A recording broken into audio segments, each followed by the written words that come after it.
Hello friends, आप सबका स्वागत है बिग बॉस के अनबायस्ड रिव्यू में। कल हमें बिग बॉस के एपिसोड में दोस्ती की नुमाइश होते हुए दिखाई दी। ऐसा लग रहा था एक फूल और कई सारे माली। हम बात कर रहे हैं मुनावर के बारे में। जी हाँ, कल मुनावर खुल्लम खुल्ला मनारा का साथ देते हुए नजर आए, उसे संभालते हुए नजर आए। वहीं मुनावर जब मनारा को संभाल रहे थे तो उसी के साथ साथ बाकी उनके जो दोस्त थे उन्हें दिक्कत हो रही थी। जैसे अभिषेक कह रहे थे कि तू मेरे लिए ईशा बन गया है, तू मनारा के लिए मेरे साथ ऐसा क्यों कर रहा है। वहीं अंकिता कह रही थी कि मैं तुम एक स्टेप पीछे लेना चाहती हूँ। वो विकी से भी इन डिटेल मुनावर के बारे में डिस्कस करते हुए नजर आई। उसे लगता है कि मनारा मुनावर को लेकर काफ़ी ज़्यादा पॉजिटिव है और मनारा को पसंद नहीं कि मुनावर अंकिता से बात करे। और यहाँ पर अंकिता मुनावर के प्रति पॉजिटिव होते जा रही है। उसकी एक्सपेक्टेशंस मुनावर से कहीं ना कहीं बढ़ते जा रही है, क्योंकि उसने मुनावर के सामने अपनी हर दिल की बात कही है। तो वो एक कंफर्ट जोन के तहत वो मुनावर से काफ़ी कुछ एक्सपेक्ट करने लग गई है और उसे लग रहा है कि ये एक्सपेक्टेशंस मुनावर पूरी नहीं कर पाएगा। इसीलिए अंकिता नहीं चाहती कि वो आगे चलकर दुखी हो और उसके साथ कुछ भी ऐसा इमोशनल बैगेज लेकर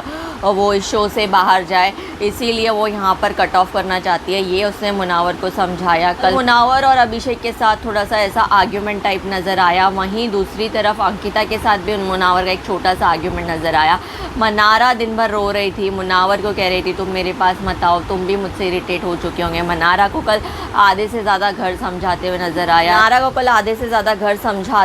आया। लेकिन मनारा का रोना है कि रुकने का नाम ही नहीं ले रहा था। अभी हम मनारा के गेम पैटर्न के बारे में बात करते हैं। मनारा अनुराग को भी पकड़ कर रखना चाहती है, मनारा मुनावर को भी पकड़ के रखना चाहती है। दोनों की तगड़ी फ़ैन फॉलोइंग है। यहाँ पर अगर कोई एक्चुअल मास्टरमाइंड बनकर खेल रहा है तो वो मनारा खेल रही है। उसे सारे सबका सपोर्टर चाहिए। तहलका भाई को वो अपना मानती है, लेकिन अरुण भाई के उसने साफ साफ कह दिया है कि मैं आपको अपना नहीं मानती। जब अरुण उससे वॉशरूम में बात कर रहे थे, उसकी साइड समझने की कोशिश कर रहे थे, उसने साफ साफ कह दिया कि आपसे मेरा कोई रिश्ता नहीं है। अब मनारा का अरुण को ऐसा कहना इसीलिए तो नहीं क्योंकि बिग बॉस ने सबके सामने अरुण के फॉलोअर्स पूछ लिए थे और वो काफ़ी कम थे। और तहलका के फॉलोवर अरुण के कंपैरिजन में ज़्यादा है। मुनावर और राइडर की तो बात ही अलग है, वो तो एकदम टॉप नॉच वाली गेम है। तो मनारा उनको खोना अफोर्ड नहीं कर सकती है। इसीलिए और मनारा को लगता है कि जब वो फंस रही है या उसे अटेंशन नहीं मिल रहा है तो वो रोना धोना इमोशनली सल करने के ड्रामे करती है, मुझे घर जाना है। लेकिन जब टास्क आता है या कुछ आता है तो वो वापस से गेम में आ जाती है। तो मनारा का ये हमें नेचर नहीं समझ में आ रहा है कि कभी उसे क्यूट बबली बनना है, कभी वो शहनाज गिल वाला अंदाज़ अपनाना चाहती है, तो कभी दोस्ती की वैलिडेशन चाहिए होती है, कभी वो पॉजिटिव होते हुए नज़र आती है। लेकिन वो कभी भी अपने फ्रेंड्स का स्टैंड लेते हुए नज़र नहीं आती है। चाहे वो बिग बॉस के अगेंस्ट राइडर की राइवलरी हो, चाहे राइडर ने मुनावर का नाम लिया हो नॉमिनेशंस में लाने के लिए लाइफ टाइम, उसने कभी भी अपने ख़ास दोस्तों की साइड नहीं ली या सामने वाले को क्वेश्चन नहीं किया कि तूने ऐसा मेरे फ्रेंड के साथ क्यों किया है। उसे सिर्फ ये चाहिए कि हमेशा सब मेरा साथ देते हुए नज़र आए, मेरी सुनते हुए नज़र आए और मेरे को इम्पोर्टेंस देते हुए मेरी गेम को स्ट्रॉन्ग करते हुए नज़र आए। जब दूसरे का साथ देने की बारी आती है तब मनारा वहाँ से कलट लेती है। तो ये नेचर हमें मनारा का समझ में नहीं आता है। मनारा एकदम इसे हिपोक्रेसी कह सकते हैं, सेल्फिशनेस कह सकते हैं, या मनारा इतनी सेल्फ सेंटर्ड है कि उसे अपने अलावा कोई और नहीं दिखाई देता। वो और उसका गेम ही उसके लिए सब कुछ है। ये मनारा का थॉट प्रोसेस और पैटर्न हमें उनकी गेम के ज़रिए समझ में आ रहा है। हम गलत भी हो सकते हैं, शायद वो घर के बाहर ऐसी ना हो, लेकिन इस घर में उन्हें सर्वाइव करना है, इसीलिए वो पर्पसली ये सब कर रही हो। ये तो थी मनारा की कहानी। लेकिन मुनावर कल दोस्तों के बीच पीसते हुए नजर आई। ईशा उसके सामने आके अपना दुखड़ा रो रही थी जब समर्थ के साथ उसका झगड़ा हो गया। अंकिता उसके पास आती है, अंकिता चाहती है कि वो उसके लिए स्टैंड ले। अंकिता का एक पॉजिटिव पैटर्न बन गया है। उसे लगता है विकी ना सही, मैंने मुनावर के साथ एक बॉन्ड बनाया तो मेरे झगड़ों के बीच मुनावर कूदे और मेरे लिए स्टैंड ले, मेरे लिए झगड़ा करे। उम्मीदें अंकिता की कहीं ना कहीं मुनावर से बढ़ती जा रही है। लेकिन मुनावर भाई ऐसा करे तो क्यों करे? तुमने मुनावर के लिए कब स्टैंड ले लिया? तुम्हारे दिमाग के रूम में जब मुनावर का नाम लिया गया तो तुम भी उसकी दोस्त हो, तुम भी उसका स्टैंड ले सकती थी कहीं। यहाँ पर पहले अंकिता ने मुनावर के साथ गद्दारी करी। जब घर की इम्यूनिटी पावर की बात आई थी तब मुनावर को सबसे पहले अंकिता ने इस रेस से बाहर किया था, स्ट्रॉन्ग पर्सनालिटी बोल के। उसके बाद एक दो जगह पर और अंकिता मुनावर के खिलाफ ही जाते हुए नजर आई। तो मुनावर अंकिता पे कैसे ट्रस्ट करे और उसके लिए कैसे खड़े होकर फाइट करे जब अंकिता ही उसके लिए खड़े नहीं हो पा रहे। तो ये सारी लड़कियां सिर्फ उम्मीद कर रही है, और इन लड़कियों के साथ साथ अभिषेक भी अब मुनावर से काफ़ी उम्मीदें कर रहा है कि जैसे वो मनारा को डिफेंड कर रहा था। और मुनावर ने काफ़ी सही कहा कि जब मैं मनारा को समझाता वो शांति से मेरी बात सुनती है, उसके लिए मुझे चिल्लाना नहीं पड़ता, लेकिन तो सुनता ही नहीं है, तो चिल्लाते रहता है, तो चिल्लाते रहता है, तो चिल्लाते रहता है। तो तेरे साथ भी मुझे अपनी पिच वहाँ पर रखनी पड़ती है। और वाकई जब अभिषेक गुस्से में होता है तो उसे नहीं समझ में आता, उसकी पिच उसको नहीं समझ में आती, वो काफ़ी ज़्यादा चिल्लाता है। कल अभिषेक को कोई ज़रूरत नहीं थी वो कहने की कि तूने देखा मनारा तुझे कैसे इग्नोर करके मुनावर के साथ चली गई। ये पूरा फ़ायदा बिग बॉस ने उठा, और मोहल्ले वालों के सामने जब बिग बॉस ने अभिषेक से पूछा, उसके बाद मुनावर को लगा कि मनारा ऑलरेडी बहुत लो फील कर रही है, डिप्रेस्ड है, डिप्रेशन में जा रही है, उसे एंजाइटी हो रही है, उसे घर से बाहर जाना है, अभी मुझे उसका साथ देने की ज़रूरत है। और कहीं ना कहीं अभिषेक गलत है, जब मनारा मेरे साथ बाहर गार्डन में वॉक करने के लिए जा रही तो उसे ये कहने की ज़रूरत ही नहीं थी कि उसने राइडर को इग्नोर करते हुए मुनावर को चुना। इस चीज़ से मुनावर को प्रॉब्लम हो रही थी। वहीं पर मनारा और अभिषेक का झगड़ा बढ़ता गया। मनारा ने अभिषेक को फिर ऐस और गधा बुलाया। अभिषेक बार बार कहता है, अभिषेक तो कुछ कहता ही नहीं, सिर्फ एक चीज़ को बार बार रिपीट करता है, मुझे ये मत बोलो मुझे ट्रिगर हो रहा है, मुझे ये मत बोलो मुझे ट्रिगर हो रहा है, मुझे ये मत करो मुझे ट्रिगर हो।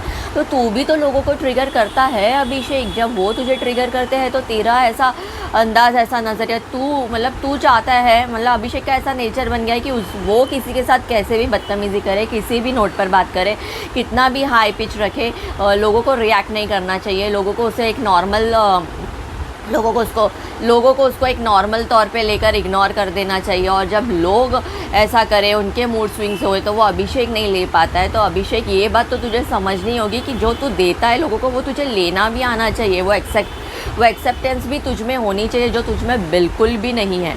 लेकिन कहीं ना कहीं तेरा जो भी तू कर रहा है, शो में कंटेंट देने की कोशिश कर रहा है, चाहे अच्छा कर रहा हो, भला कर रहा हो, बुरा कर रहा हो। साथ ही साथ कल हमें तारीफ़ काबिल परफॉर्मेंस लगी समर जुरैल की। भाई शो में तू जिस कदर कॉमेडी कर रहा है, लोगों को हंसाने की कोशिश कर रहा है, एंटरटेन करने की कोशिश कर रहा है, कि अरुण महाशेट्टी अपने हाथों से रिएक्शंस कर रहा था और उस पर तू अपने डायलॉग्स बनाकर खानजादी और सना वाले झगड़े को फ़नी बनाने की कोशिश कर रहा था।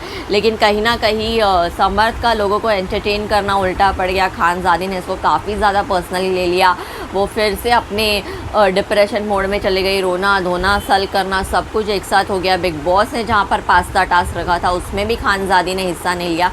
ये भी खानजादी का एक पैटर्न है, क्योंकि पर बात आती तो वो एकदम ज़्यादा बेचारी बन जाती है, रोना धोना करती है और सिंपैथी गेन करने की कोशिश करती है। उसको कहीं ना कहीं लगता है कि अगर वो ये सब चीज़ करेगी तो उसे ऑडियंस की सिंपैथी मिलेगी, तो ऐसा बिल्कुल भी नहीं है। खानजादी को थोड़ा समझने की कोशिश है, और वो जो इतनी ओवर इमोशनल हो जाती है और ओवरडू करने लग जाती है, वो बिल्कुल भी अच्छा नहीं लगता है। उन्हें थोड़ा सा सेंसिबली एक्ट करने की ज़रूरत है। हम मानते हैं खानजादी को कुछ इश्यूज़ है, वो लाइफ टाइम इश्यूज़ चलने वाली है, वो कभी भी रीअकर हो सकती है। उनकी बीमारी का हम मजाक नहीं उड़ा रहे हैं। ईशा ने जो उनकी बीमारी का मजाक उड़ाया, हम यहाँ पर ईशा का भी साथ नहीं दे रहे हैं, लेकिन इस बीमारी को काफ़ी समय हो चुका है। अब खानजादी अगर इतना ओवर इमोशनल होती रही तो वो खुद इस बीमारी को अपनी तरफ अट्रैक्ट कर रही है, या वो खुद इन्वाइट करने की कोशिश कर रही है।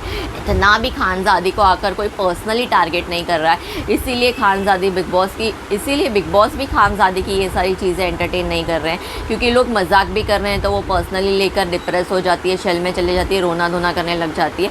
ऐसा नहीं होता खानजादी, आपको समझना पड़ेगा, आपको थोड़ा प्रैक्टिकल होना पड़ेगा। हर चीज़ को अगर आप दिल पर रहने लग गए तो आपका इस दुनिया में जीना ही मुश्किल हो जाएगा, और लोग आपसे आगे जाकर आपके साथ काम करने में डरेंगे, क्योंकि लोग सोचेंगे कि हम इसे कुछ भी कहेंगे तो ये न जाने क्या कर जाएगी, और अगर इसके साथ कुछ हो गया तो हम पर आ सकता है। ये सारी चीज़ें आप अपना एक गलत इंप्रेशन लोगों को दे रही हो, जहाँ पर आपने अपनी लाइफ में इतना कुछ झेला है, आप कह रही हो कि मैं इतना सब झेल के, तो आप एक स्ट्रॉन्ग पर्सनालिटी आपने अपनी बताई है, लेकिन आपके एक्शंस बिल्कुल उसके विपरीत जा रहे हैं, और यहीं से कहीं खानजादी का अब सब कुछ समाप्त हो चुका है। हमें लगता है कि बिग बॉस को उसे घर भेज देना चाहिए, प्यार से उसे नॉमिनेट तो वो है ही, उसे वोट आउट करके घर भेज देना चाहिए, क्योंकि खानजादी अगर इस गेम में और आगे बढ़ी वो अपने लिए और चीज़ें ख़राब कर लेगी।